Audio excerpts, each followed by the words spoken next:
Saimme Tommi Hakkarin kanssa olla innostavalla matkalla Ukrainassa, tutustumassa 2 luterilaiseen kirkkoon, tekemässä kontakteja siellä, tutustumassa erilaisiin ihmisiin. Tämä matka oli erittäin tärkeä Vybor-lehden kannalta, sen venäjänkielisen nuorten lehden kanssa, jota olemme tehneet Inkerinkin kirkon kanssa jo 2 vuotta yhteistyössä.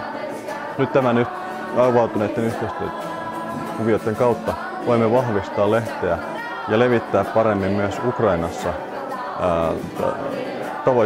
tavoittaen siellä nuoria ihmisiä.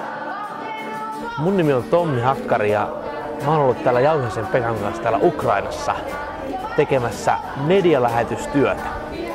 Meillä on ollut ilo täällä kohdata loistavia ihmisiä, loistavia Jumalan käyttämiä nuoria ihmisiä, jotka haluaa laittaa lahjojaan evankeliumin hyväksi.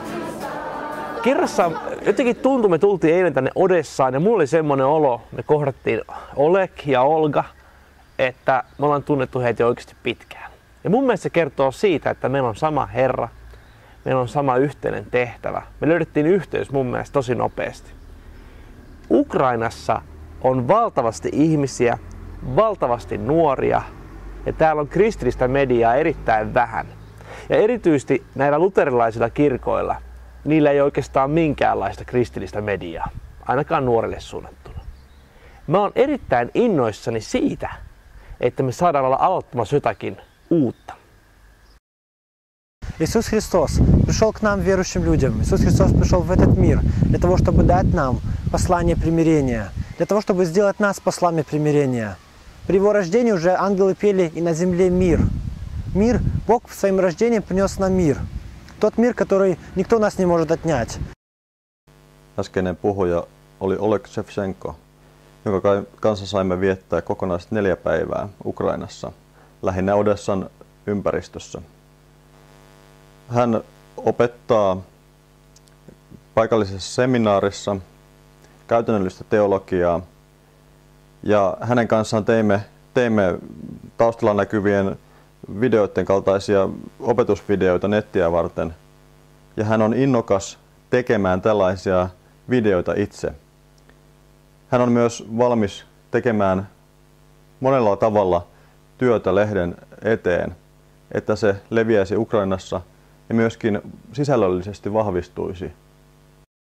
Дорогие друзья, рад вас приветствовать от имени молодежного центра Немецкой евангелическо-лютеранской церкви Украины. Я очень рад, что могу сегодня... Äskeinen puhuja oli Alexander Gross. Hän on saksalaisen kirkon nuorten keskuksen johtaja. He tapaavat noin 200 nuorta vuodessa kouluttaen heitä erilaisilla tavoilla. Oli erittäin ilo tavata Alexander, tutustua häneen, luoda hänen kanssaan kontaktit. Näin saamme käyttää myös hänen kauttaan lehteä. He olivat innokkaita käyttämään meidän artikkeleitamme omissa lehdissään ja samalla myöskin mainostaen lehteä, nettisivuja ja muuta vastaavaa. Samalla me myös tulemme mainostamaan hänen työtään ja kutsumaan nuoria hänen luokseen opetettavaksi. Tämä nuorten mediatyö on lähtenyt pienestä liikkeelle. Ensiksi on tehty lehteä ja yhdessä kirkossa, Inkerin kirkossa Venäjällä. Nyt se leviää nettiin, tulee videoita, radio-ohjelmia, monenlaista on tulevaisuudessa vielä edessä. Ja nyt ollaan saavutettu se, että Ukrainassa on 2 kirkkoa, jotka on valmiita tekemään yhteistyötä meidän kanssamme. Tällä tavalla tämä työ on saanut kantaa hedelmää. Tästä on lähdetty liikkeelle ja eteenpäin mennään. On hienoa, että saa olla tekemässä tällaista työtä. Mutta ilman tukea sitä ei voi tehdä. Tarvitaan rukousapua, tarvitaan rahallista tukea. Sinä voit olla tukemassa tätä työtä, tekemässä valtavaa asiaa venäjänkielisten nuorten parissa.